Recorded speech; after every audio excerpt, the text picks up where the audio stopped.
Congresswoman Marjorie Taylor Greene wants to ban weather modification in the United States, so she hosted a hearing on the subject that included conspiracy theories and true stories that are so wild they're hard to believe. The hearing made two things clear.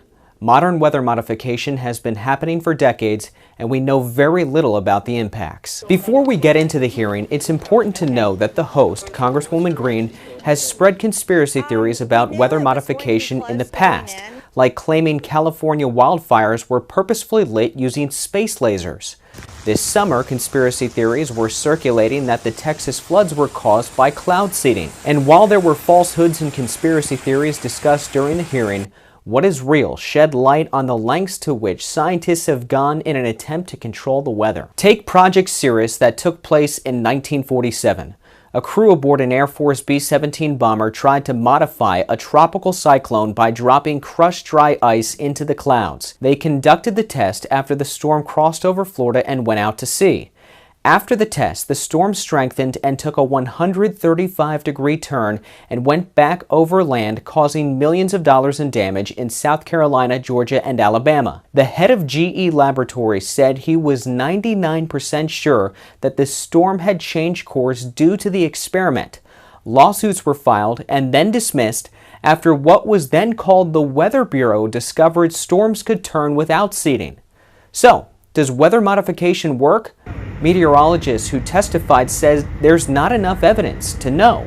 It's done at a small scale, so it's not clear that it's viable.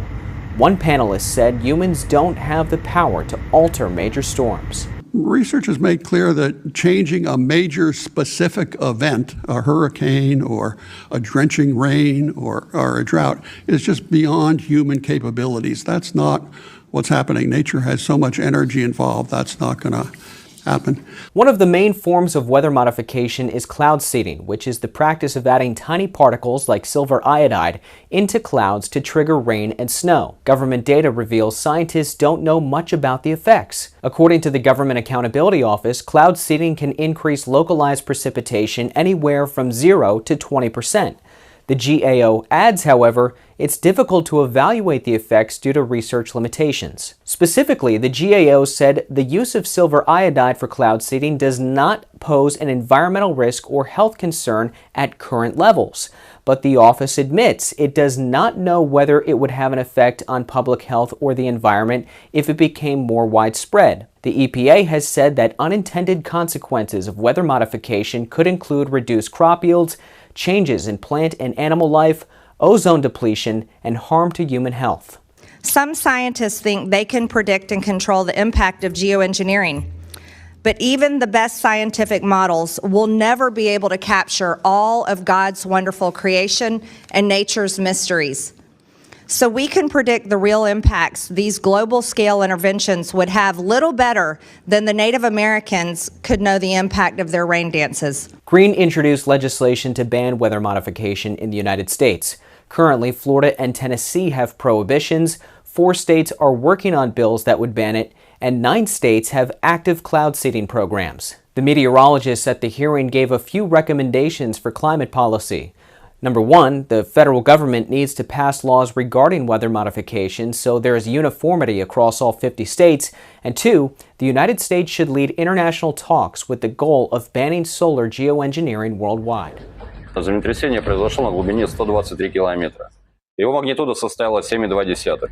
Эпицентр землетрясения находился в акватории Тихого океана в 140 километрах северо-восточнее Петропавловск-Камчатского городского округа.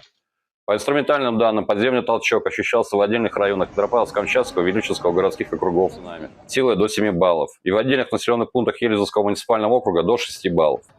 Из Камчатского муниципального округа до 4. Была объявлена угроза цунами. Federal authorities are monitoring, quote, threats of unknown credibility ahead of Charlie Kirk's funeral this Sunday in Arizona. A threat assessment memo obtained by ABC News says potential targets include President Trump, Vice President Vance, both expected to attend, as well as members of the Kirk family. The FBI and other federal agencies, including the DHS, Secret Service, and ATF, are on the lookout for violent extremists and lone offenders, which they call the most likely threat. Local officials estimate more than 100,000 people could attend, with mourners expected to travel from across the country to honor the conservative influencer. The size of the crowd and the presence of prominent political figures makes the event an attractive target, according to the memo. Federal agencies say security is being coordinated with local law enforcement and will be on par with events like the Super Bowl or Boston Marathon. In the wake of Kirk's assassination, concerns about political violence continue to grow.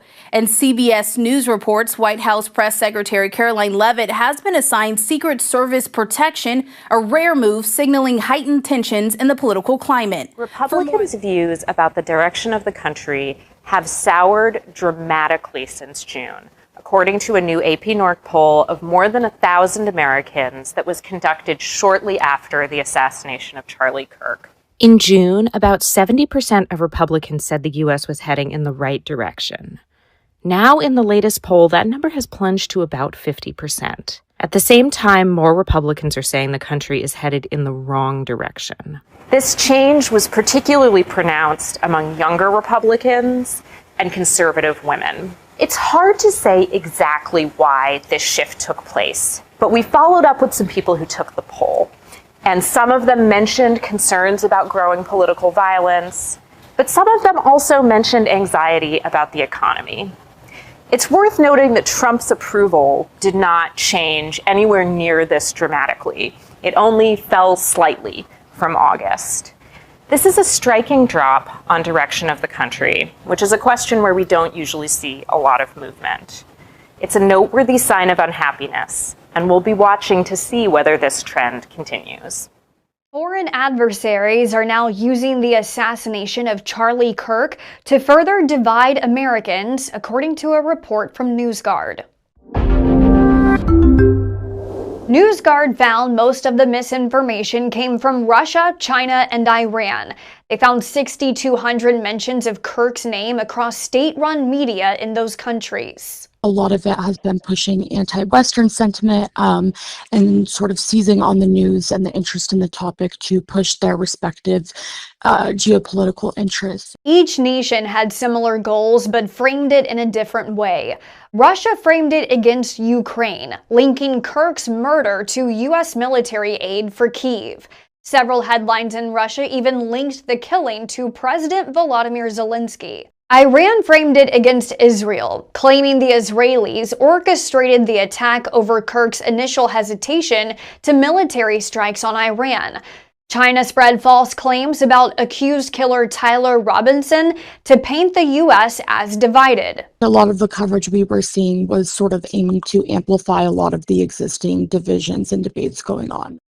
NewsGuard also found this isn't the first time foreign state media has used big news stories to stoke division. With the Los Angeles protests earlier this year and the pro-Palestinian protests that broke out across U.S. college campuses last year, they similarly seized on these events to push their narratives about Ukraine or Israel or whatever enemy it is, and trying to implicate them in that attack and sort of drum up support for, their motive. It is important to fact-check any information you find on the internet, especially on social media and from unknown sources. Hoy nuestro comandante en jefe nos ha ordenado un ejercicio, una maniobra de campaña. Se llama así, Maniobra de Campaña Caribe Soberano 200. Caribe Soberano 200. Y se va a realizar en la isla de La Orchila, para más o menos referenciar aquí en este mapa que tengo atrás. Aquí está La Orchila, un territorio insular de 43 kilómetros cuadrados aproximadamente. Bahasham Rachakodash, the honors, the apostles, the bishops, and the elders of Great Millstone. Peace and blessings to the hopeful elect of the tabernacles of David, scattered throughout the four corners of the earth, and wherever you may be, to I say Shalom, Yashua, Shalom. This ain't gonna be long at all. Just this next series of clips, probably all the way up to the end, if I'm correct, or there might be one more, but just Matter of fact, I'll just get the scriptures to explain what I'm trying to get to. Excuse me. And first I'm going to get this right here, Matthew 24 and verse 6. And ye shall hear of wars and rumors of wars. See that ye be not troubled, for all these things must come to pass. Okay, and that's exactly what we see. Wars, rumors of wars, proxy wars, skirmishes happening, then dying down, alliances being formed, so on and so forth. Okay, but it says that the end is not yet. All right, these things are just ramping up. Okay, for nation shall rise against nation, and kingdom against kingdom, and there shall be famines and pestilences and earthquakes in diverse places. And all these things are happening currently in real time. And it goes on to say, all these are the beginning of sorrows. Okay, and so I want to get this other verse right here. Hold on. Up wars of the people. I think that might be the one in Apocrypha. Esdras. Yeah, here we go. Yep, 2nd Esdras chapter 9.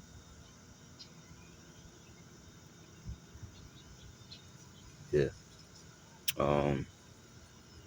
I guess we can get, you can start at verse 1. Really, the point is down like 3. We can start at 1 since it's the top.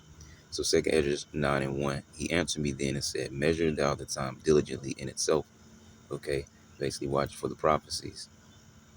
And when thou seest part of the signs past, which I have told thee before, then shalt thou understand that it is the very same time wherein the highest will begin to visit the world which he made. All right, so we see part of the signs past, meaning the things that he said were going to happen. When they start to happen, all right, you know that this is the Lord visiting the earth, and there's many things happening all at once. And referring to these next few clips, all right, that I'm going to play, this is what you see, chaos amongst the people. It's even brewing up over here in America in different cities. Okay, but it's not just in America alone. It's also, places across seas. They're unhappy with certain situations. So you have protests and riots and things of that nature. So the scripture says, therefore, when there shall be seen earthquakes and uproars of the people. All right there, uproars of the people. Let's see if I can get the word uproar.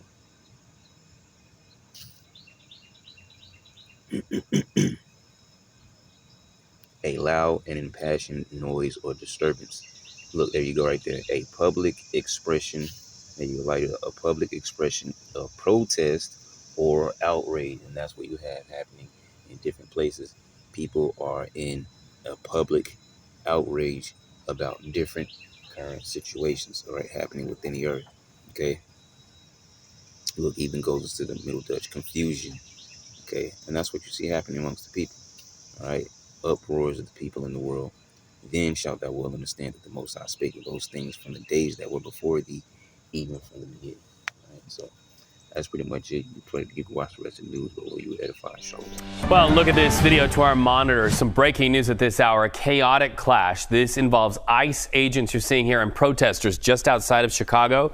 CBS News Chicago had one of the first crews on the scene in the middle of all of this. Maritza Perlman is outside that facility right now with an update. The protesters have been out here since about 5 this morning. Now, the crowd has grown significantly smaller, but in the past few minutes or so, we have seen some of these protesters start to approach the gates. That's where those ICE agents are inside there. One of those protesters ringing the bell consistently here. Now, at this point, we know at least 2 people have been taken into custody by those ICE agents. They were both protesters. ICE agents have been on the roof of the building here, and at one point fired pepper balls, rubber bullets, and smoke grenades at the crowd below. This happened after protesters were trying to block a car that one of their fellow protesters was taking away in, and that is when things really started to turn aggressive here this morning. Some sort of chemical agent we believe to be tear gas was deployed into that same crowd. We want to show you now. Take a look at how the morning progressed here. ICE out of Illinois! ICE out of Illinois! ICE on radio.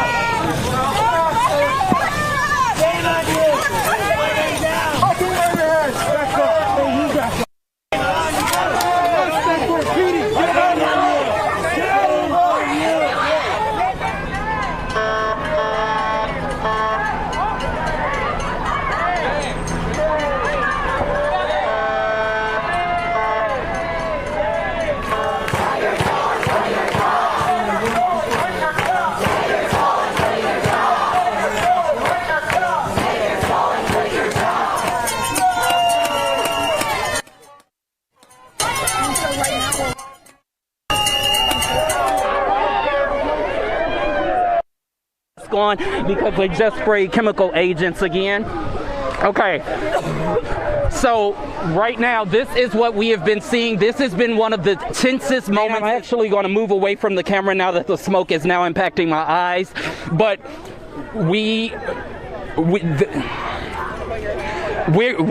I'm back near the vehicle, Dana. I'm near the vehicle. I have a mask on. I'm okay. So basically, every time that people are pulling out, they are blocking the vehicles from getting in and out. At this point, what we saw this time was the agents on top of the roof. They started, Lou, you need to get something on your eyes. Hey, we got. So you heard our Darius Johnson and Lou Kleinberg reporting in the middle of all of that smoke this morning. You saw that smoke go off, and you may have noticed that protester who was seen lying on the ground at the end of that video. We spoke with her just a few minutes ago. She is an independent photographer here in Chicago who says she showed up here to kind of document the potential for any arrests. She is okay. She got help from some of the medics that were here on the scene. Now, at this point, there is no word on when or if those two protesters will be released or if they're facing any charges. That's something we're going to be following up very closely with as we head into the afternoon hours here. For now, we'll send it back to you. We're live in Broadview. I'm Marissa Perlman, CBS News Chicago.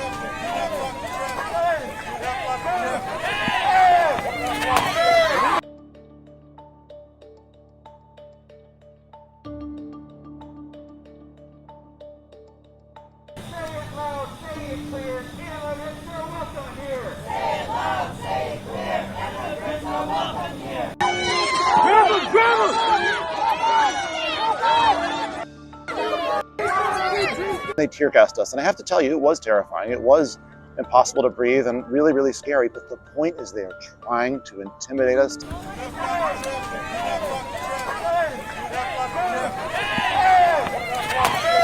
ICE came in and tried to drive the car through us. They almost ran someone over. We did not move. We stood strong, and that's when they brought out the pepper balls. That's when they brought out the tear gas. I think these desperate politicians want their 15 minutes of fame, and they're willing to do it off the backs of our law enforcement. It's pretty despicable.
Calling all the world to do something. This is happening in live, in front of all our eyes, and we have to do it. The world has to intervene much more than it did now in order to make it stop. Most likely we won't succeed to end it just by ourselves, but we cannot stay home. We have to do something. So today we decided to come here just next to Gaza and to fight this horrible genocide which is killing so many hundreds of thousands. Sure.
ton cul, ta grenade, fils de pute!